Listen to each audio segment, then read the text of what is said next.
동춘 서커스 기억하십니까? 우리가 기억하는 그 서커스장, 그 공간이 좀 있었는데 그동안 오랫동안 사용하지 못했습니다. 그야말로 빈 둥지였죠. 그러나 헐렸습니다. 다 예산 낭비입니다. 자, 채널A 사회부 홍무람 기자와 함께 도대체 예산이 어느 곳에서 이렇게 줄줄 새고 있는지 하나씩 알아보겠습니다.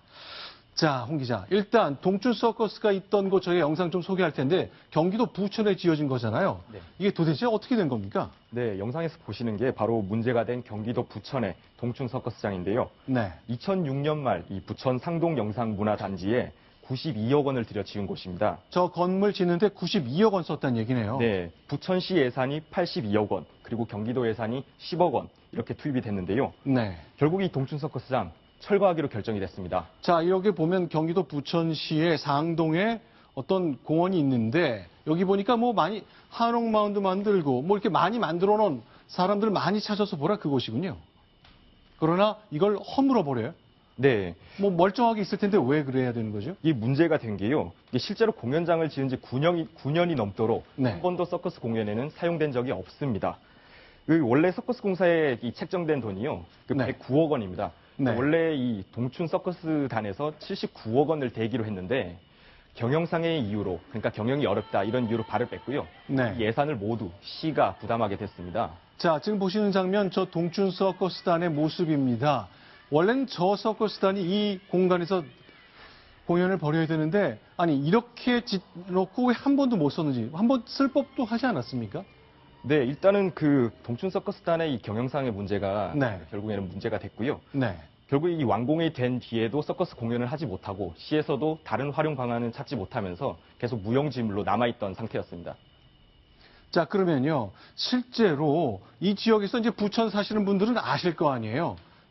번듯한 건물 들어왔는데 공연을 한 번도 안 하고 9년 동안 이 건물을 한 번도 쓰지 않았다. 부천 분들 굉장히 상심하실 것 같아요. 저희가 그래서 직접 만나봤습니다. 어떻게 얘기하실까요? 서커스 있는 그 말도 알지도 못했고 그 예산을 92억이나 상당히 그 많은 액수를 들여가지고 무용지물로 이렇게 했는 데에서는 상당히 그 아쉬운 마음이 상당히 많습니다. 92억이라는 돈을 들여가지고 만들었는데 한 번도 공연 안 하고 이렇게 철거를 한다고 들으니까 좀 이제 국민 입장으로서 좀 이해도 안 가고 좀 의아한 것 같네요. 네. 그런데 궁금한 게요. 일단 뭐 지어놨어요. 그런데 이제 채산이 잘 안 맞아 안 쓰게 됐습니다. 저 공간을요. 다른 목적으로 뭐 학생들 공연도 하고 행사도 하고 쓸 수 있는 거 아닙니까? 왜 9년간 텅 비어 있었죠? 이게 물론 그 시에서도 고민이 없었던 건 아닌데요. 네. 이 시에서는 원래 이제 그동안 그 서커스장을 복합문화 체험 공간으로 재활용하겠다 이런 구상을 계속 해왔었는데 이게 문제가 내부 구조입니다. 이 내부 구조가 그 지상과 지하 5층으로 나누어져 있는데 네. 이게 서커스 공연에 그 맞춤으로 그 지어졌다 보니까 네. 결국에는 활용 방안을 찾지를 못한 건데요. 지금 보니까 사실상 제대로 완공도 되지 못한 거군요. 네, 그렇습니다. 네. 원래 이제 서커스장으로 쓰려면 관람석도 다 정비가 돼야 하고 내부 모습도 잘 정비가 돼야 되는데 그야말로 한 번도 쓰지 않은 손길이 닿지 않은 티가 지은 지 꽤 지나서 방치된 건물의 모습을 9년 된 거의 새 건물이 하고 있었던 거군요. 자, 그러면 부천시는 뭐라고 설명합니까? 이거 그냥 이렇게 시작할 때는 다 여러 가지 계산하고 했어야 될 것 같은데 궁금합니다. 뭐라 그러죠? 네, 부천시의 입장이 이렇습니다. 그 동춘 서커스장은 활용 방안이 없다. 그래서 결국에는 철거한 뒤에 부지를 매각하는 게 최선이다. 이런 식으로 얘기를 하고 있고요. 네. 자, 일단 한옥마을 얘기 좀 하나 해보겠습니다. 그러니까 이 전체 저희가 위성사진 봤습니다만 그 동춘 서커스단을 위해서 썼던 그 엉터리 건물 옆에는 한옥마을인데 이것도 신세계한테 팔기로 했다면서 그건 또 뭐가 문제가 있었던 거죠? 네, 이게 원래는 그 2008년에 만들어진 곳인데요. 네. 이 부천 한옥마을이라고 불리는 곳입니다. 이 네. 한옥이 9채가 있는데 이 9채를 계속 보겠습니다. 위치를. 이 9채를 짓는데 26억 원이라는 예산이 들어갔습니다. 네. 근데 조성 초기부터 방문객이 많지가 않아서 네. 결국엔 실패한 사업이다. 이런 평가를 계속 받아왔었는데 아니 이렇게 주변에 고층 건물도 많고 아파트도 많은데 왜 이렇게 찾는 분들이 없는 거죠? 네, 일단은 이 방문객이 적어서 이제 실패한 사업이라는 평가를 받아왔고요. 네. 그 10년도 채 되지 않아서 결국에는 이 관련 시설들 그리고 부지까지 모두 신세계 그룹에 매각하기로 이 시에서 결정을 내리고 말았습니다. 자, 일단 지어놓은 거 신세계 그룹의 매각하니 들였던 세금을 쓰겠습니다만 사실은 이런 공원이라면 민간 기업이 들어서 장사하고 뭐 이런 거는 좀 안 하는 게 맞다는 생각 때문에 이렇게 조성을 했던 것 같은데 결국 경영의 실패 그리고 전시 행정이라는 것 때문에 이렇게 됐습니다. 이번에는 충청북도로 가보겠습니다. 거기도 무슨 굉장히 큰 가마솥이다면서요? 이거죠? 예, 지금 가마솥 굉장히 크지 않습니까? 네. 충북 괴산의 고추유통센터 앞에 있는 가마솥이라는데요. 이것도 네. 정말 코미디 같은 일입니다. 2005년에 그 당시 군수님이 누구신지 모르겠는데 5억 1천만 원을 들어서 제작했다고 합니다. 네. 목표는 이렇습니다. 세계 최대 조리기구 기네스북에 등재시키겠다. 수천 명의 밥을 한 번에 지을 수도 있다.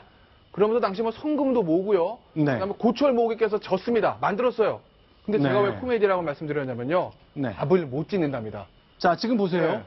아주 큰 가마솥입니다. 예. 정말 너무 커서 네. 밥을 지을 수가 없답니다. 네. 네, 밥을 짓겠다고 소설 만든 밥을 못 집니다. 그러면 가장 세계에서 큰 조리기구를 만들겠다라고 해서 기네스북에 등재를 해야 될 거 아닙니까? 네. 호주에 적어봐서 조금 더 큰 그릇이 있다고 합니다. 아, 그러면서 리서치가 잘 못됐던 거군요. 예, 그래서 뭐 기네스북도 못 올라가고 밥도 못 짓고 네. 참 코미디 같은 일이죠. 예. 자, 역시 괴산 주민께 저희가 여쭤봤습니다. 이렇게 큰 가마솥, 이거 보십시오. 자, 한 30명은 들어가도, 사람이 30명은 들어가도 괜찮을 건데, 괴산 주민들은 이 5억 1천만 원짜리 초대형 가마솥, 뭐라고 생각하고 있을까? 역시 듣겠습니다. 여기는 관광 해설사도 없고, 여기는. 관광차 들어와서 그냥 보고만 가는 거니까, 아무 도움이 안 되죠. 다 저걸 어떻게 처리할 수 있는 방법이 없어요, 지금. 자, 지금 보시는 장면은요, 당시에 만드는 과정을 아마 괴산군에서 홍보용으로 만든 것 같네요. 아, 그러니까 저거를 이제 할 때요, 아무런 리서치가 안 된다는 겁니다. 호주에 큰 그릇이 있어서 기네스북도 못 하고요. 네. 그 다음에 쌀도 밥도 안 된다는 거잖아요. 옥수수를 삶는데 밥은 안 된다는 건데 왜 안 되는지 모르겠어요. 그런 거 준비도 안 됐다는 거거든요. 거대한 누룽지 네. 제조기가 될 가능성이 많지 않나요? 밑은 타고 위에는 설 있고. 아, 그럼 뭐 누룽지라도 뭐. 자, 대학 축제 때 형식을 빌어서 이렇게 옥수수를 딱 2번 삶았답니다. 자, 지금 그 장면 보고 계시거든요. 자, 저 장면, 괴산 국민들 보시면 화가 날 법도 합니다. 자, 가마솥에 오르지 마십시오 하는 안내문 제가 잠깐 봤었는데, 그것만 조용하게 저곳을 지키고 있습니다. 그러니까 자. 결국 이제 지자체들의 예산 낭비가 문제인 건데요. 이게 이렇습니다. 지자체 입장에서 보면 이런 거 할 때 중앙정부에서 뭐라고 하면은 야 지방자치단체 우리 마음대로 하는데 왜 뭐라고 그래 이렇게 얘기합니다. 네. 근데 막상 저런 거 하다가 돈 떨어지고 나면 교부금 달라고 손 벌리지 않습니까? 네. 그러니까 완벽한 지방자치가 확립이 안 돼 있다는 거죠.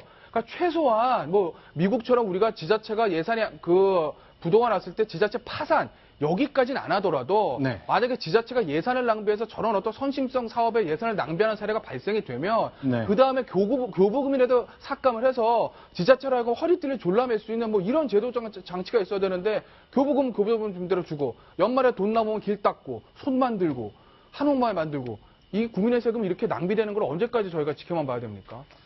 자, 경기도 부천의 2건, 그리고 충북 괴산의 1건, 우리의 세금이 이렇게 흘러내리고 있다는 것, 저희가 작은 사례지만 결코 의미가 작지 않은 사건 보여드렸습니다. 자, 홍은람 기자는 여기 인사를 드리겠지만 잠시 후에 이곳에 모셔서 말씀 또 듣겠습니다. 고맙습니다.